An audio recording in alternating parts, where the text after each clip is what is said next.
জনগণ মনে করে আবু জাহেল আবু লাহাবরা ছিল মুশরিক, ওরা মূর্তি পূজা করত। আমরা কি মূর্তি পূজা করি?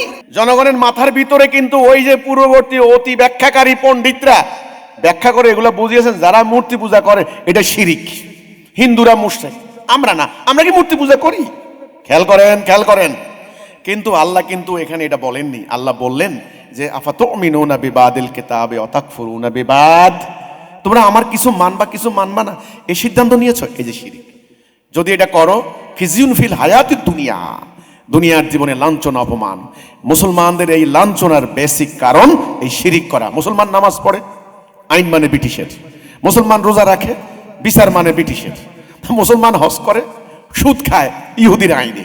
তাইলে কিছু মানে কিছু মানে না। শিরিক জনগণকে বুঝাইতে হবে। রাষ্ট্রীয় জীবনে আইন কানুন দণ্ডবিধি অর্থনীতি যদি আল্লাহর মানা না হয়, এটা শিরিক, তুমি হবা মুশরিক।